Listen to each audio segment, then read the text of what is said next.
Rise and shine, family. Check this out.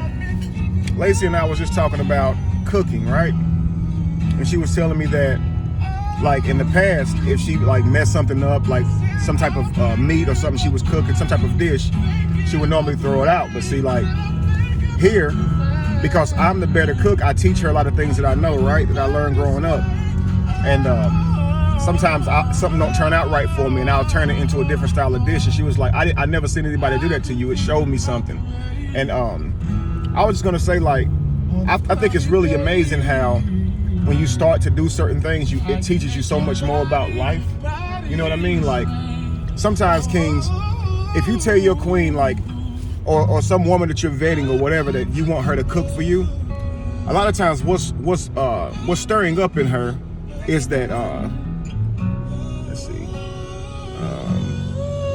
yeah, it's dental office right there. Yeah. Okay.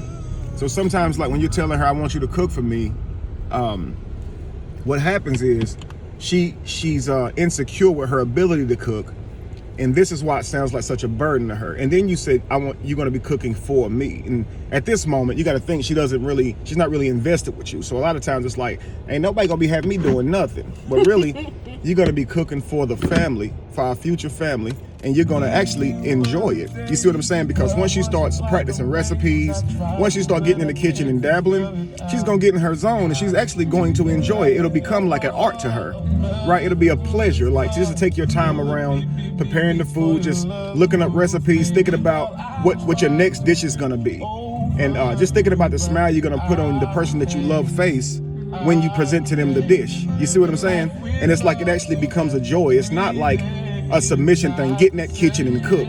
It'll actually become a thing that you love, because you're like, not only am I going to cook the food and make it taste good, I'm going to prepare it in a healthier way. So when he's actually healthier, it's going to be due to me actually being the doctor in the home, the first doctor. Because I feed him healthy foods, he never even has to go to the hospital. I'm keeping his immune system up, I'm keeping his energy up, and my king is the strongest he's ever been because of the diet regimen I have him on. He didn't even have to tell me what to give him healthy. I'm able now to cook for him and my family, and it tastes so good to him, he doesn't even care how healthy it is. And now, as a result, he's a healthier man. You see what I'm saying? Like, I've made this man healthier through being in my femininity. You see what I'm saying? And like, it's more than just getting in the kitchen and cooking because somebody told you to. Think about the power of being the first doctor in the house. To know that the nutrition and the well-being comes through you. Powerful, powerful family. Think about knowing that just being in charge of that one area of the home, how healthier everybody's gonna be. Just think about how Lacee talked about normally throwing things out. Now she's not so wasteful. She's like, okay, I can do something with that. See, it makes you a better nurturer. Where normally you throw it to the wolves, right? It's not something that we can consume. Let's just throw it to the wolves.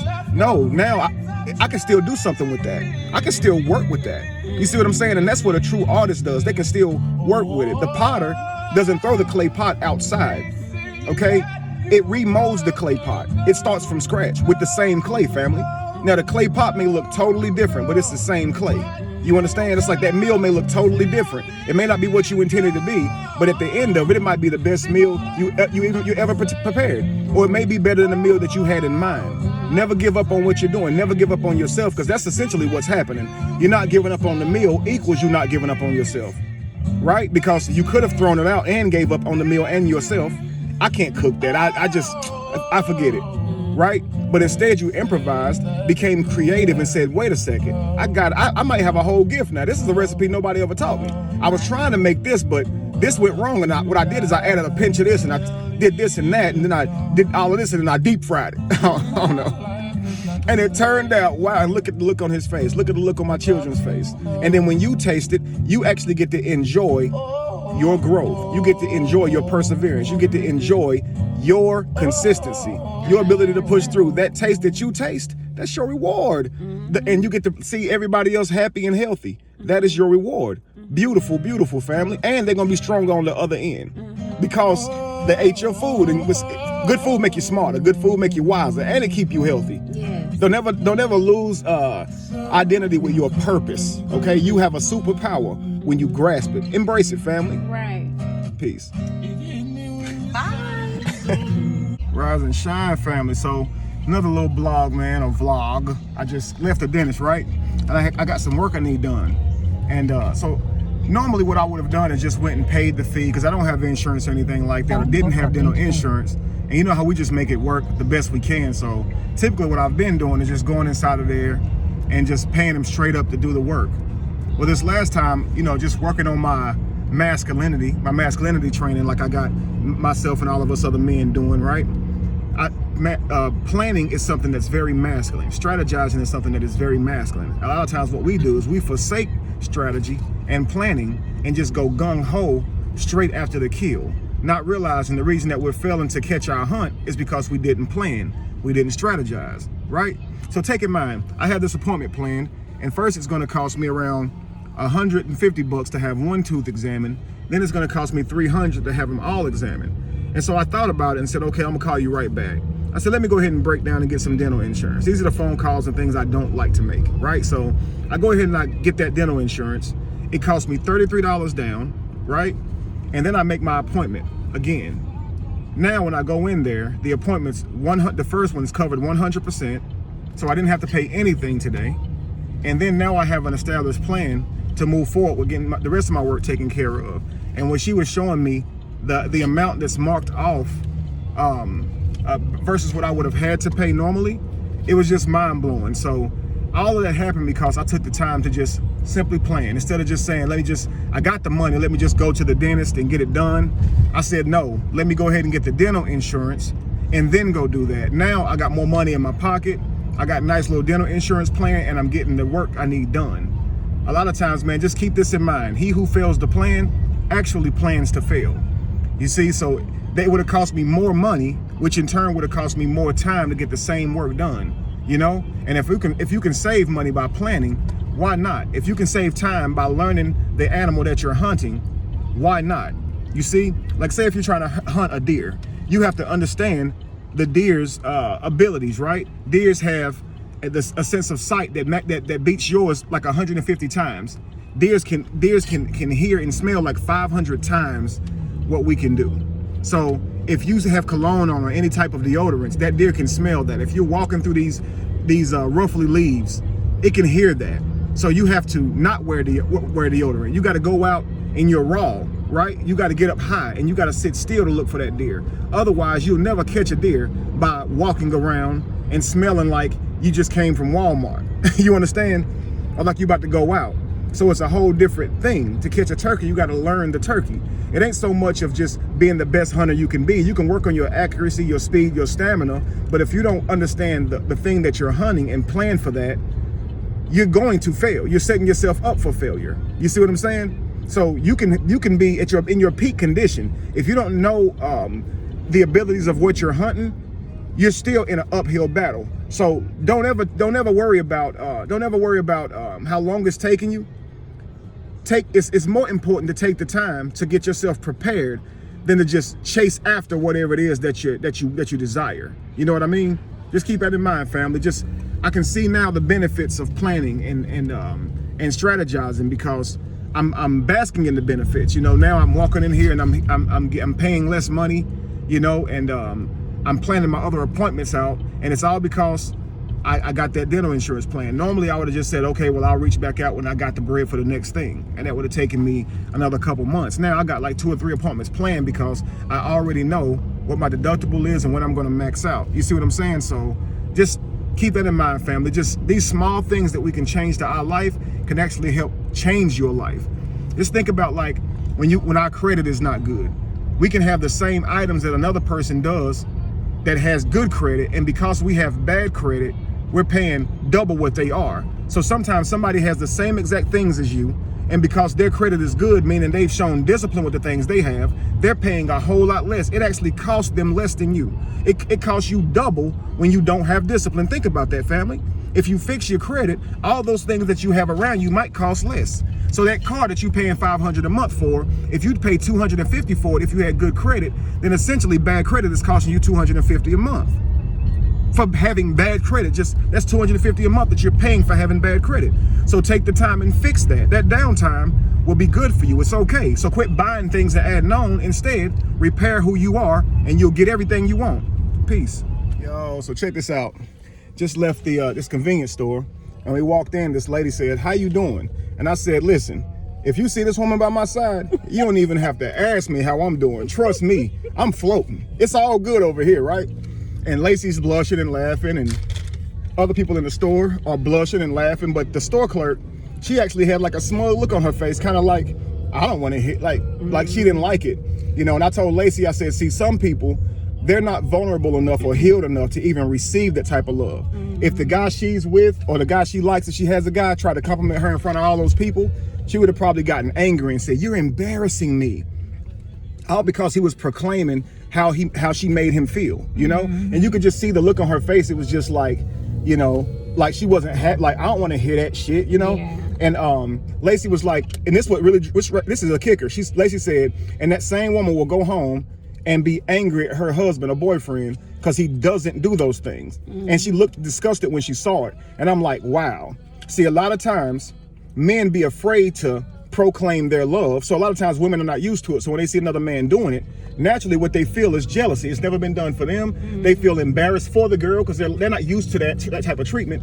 And then what happens is they resent their man for not doing it. So a lot of times, men, your lady is resenting you because she saw some man being masculine, being in his masculine, and she wants to see you do that for her so she can be in her feminine. You see what I'm saying? Like, so she's resenting you because sometimes she's at work and somebody sent another girl some flowers and she saw that girl get appreciated in front of all her friends. So you're wondering why she resenting you today, and it's because she watched another man show an act of kindness, a public display of love by sending roses or something to a job when you don't do that. You will never do that. In front of your boys, you won't even say you love her. Like when your boys are around, you be like, "Baby, I ain't trying to say that out loud because you know they're gonna clown me. Like I ain't trying to." And like really, that's actually emasculine. Like that's feminine. Like you're emasculated as a man if you can't tell your friends that you love that woman. You got it. Think about it. Why is it hard for you to tell your friends you love her? Like think about it. You can't tell them that. They're gonna pick at you, so you don't want to explain or express your love for this woman, and you don't know why she doesn't feel safe. Would you feel safe with a woman who wouldn't tell her friends that she loved you? Think about this. If she's out with her girls and you tell her you love her, she get weird on the phone, right? I love you, sweetie. And on the phone, she be like, "I love you too, bye." But baby, it just make me feel weird. You know, I ain't trying to be out like that in front of my girls. You know how it is. No, Because I'm telling you, whenever you're doing these things as a man, she's able to be feminine and receive you motivating and validating her through your proclamations of love. It shouldn't be something that as a man, you should withdraw from doing it, feeling like you're gonna lose something. You don't lose anything, kings. You got compliments for days. You're never gonna run out. So don't ever think that she's taking something from you or that you're losing if the relationship don't work out and you complimented her before. You did what you're supposed to do. That's right. You should have been complimenting her. You understand? And ladies, receive your king. If he's complimenting you and praising you and validating you in public, hey, you blush and you smile and you welcome that because that's him trying to be masculine towards you. And the feeling that you're experiencing is just you're not used to it. Allow yourself to be vulnerable and receive your kings. I'm telling you, I saw that woman just with a scowl on her face, but I saw men alike. Like it was vendors in there putting up sodas and stuff, grown ass men looking and blushing at us, like literally like mesmerized, like eyes are kind of like low, you know what I mean? They're looking at us literally like men were looking at us with a blushing smile on their face, like, oh, that's romantic. And the women in there was the ones looking disgusted. That is crazy. Y'all supposed to be the hopeless romantics and love when y'all see this beauty. That's what y'all watch the Lifetime shows for, right? Yeah. Or do you watch those shows so you can be pulled in the way of a negative way, like is people being done wrong on those shows or relationships being broken down? So you got to ask yourself, what's really fueling me the fantasy of actually getting love, or the toxicity that's in these movies that I'm watching, the breakups, and what's really increasing my dopamine? Because if it really bothers me to see two people actually happy, and I'm more interested if things break down, then I have to ask myself, why am I consuming toxicity? And you are what you eat. So if you consuming toxicity and you prefer that, you have to say to yourself, I might be toxic because you are what you eat. So if seeing something beautiful disgusts you, you have to ask yourself, am I toxic? Think about it, family. You could be the very one keeping yourself from that happiness by not being vulnerable enough to receive it. Think about it. Yes. Peace. Peace. Bye. Rise, everybody. So something just hit my mind, okay? Just thinking about how, like, sometimes brothers will help their brother cheat on their wife. You know, they'll have their brother to help them develop an alibi or just say, I'm with you. And sometimes sisters will do it too. And, you know, friends will do it for friends, like female friends will do it for them and male friends do it for them. And I wanted to say, have you ever noticed how your friends are quicker to lie for you to do something that can destroy your relationship rather than give you advice to stay in it? Like, think about it. Say you as ladies, you hit your girl up and say, I'm going to say I'm with you tonight. Have my back. What if she goes, I don't think that's wise. You have a beautiful union with you and your partner. Don't mess it up. Like, really. You hit your homeboy up like, hey, bro, I got something. I got a little sneaky link coming up. You know what I mean? Like, just say I'm with you. And what if he says, nah, I can't do that.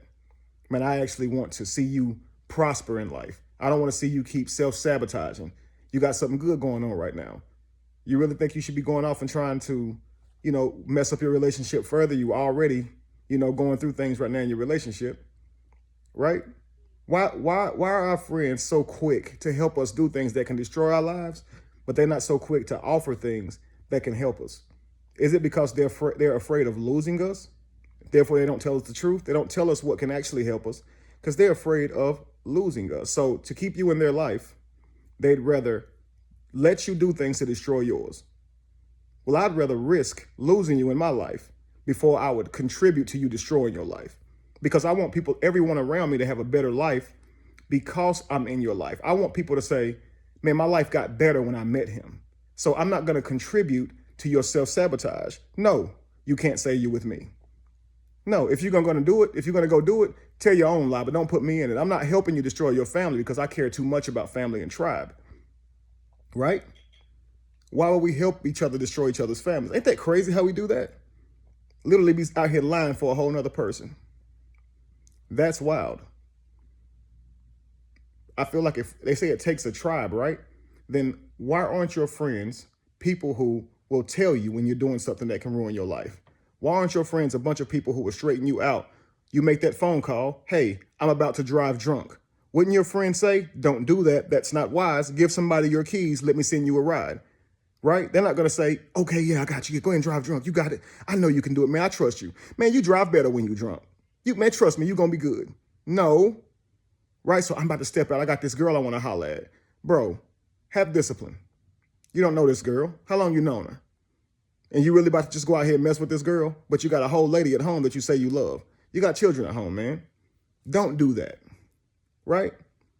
When your female friend tells you she about to do something that you know is going to be self-destructive and counterproductive to her life and her union, why don't you as ladies say, don't do that, sis, right? Honor your ancestors, sis. Honor your tribe, sis. Don't do that. That's not becoming. That's not sexy, sis. Why don't you guys do that? Why don't we do that? It's a call to action, man. How about we normalize friends who tell friends the truth despite how it makes them feel? Why don't we normalize friends who are willing to risk their friend's relationship by telling them the truth when it can save them instead of contributing to the things that hurt them? Why don't we do that? Let's normalize that, family. All right? Peace. Rise, family. Now, this is a tough one, okay?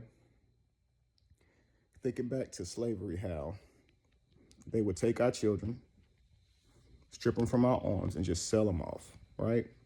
And how many of us don't know who our grandparents are, great-grandparents are, due to being separated like puppies, right? And sold off in slavery. We talk about how a person who would knowingly do this, take a baby from its family, send it to some other family, right? To be enslaved, to now lose access to their inheritance, which is their ancestry, right? The stories, the legends that be passed down through generations, the stories about your grandpa and the stories about your great grandpa that would now motivate you, knowing that you have the same loins, the same genes inside of you, and you can do even greater things than they did. You don't get access to that. You don't get to know even who they were. Not only do you lose what they did, what they were capable of, but you have no freaking clue what stock you come from. So you don't know who you're the future self of. And this was done to us knowingly, making it evil, right? Well, I want to share something with you.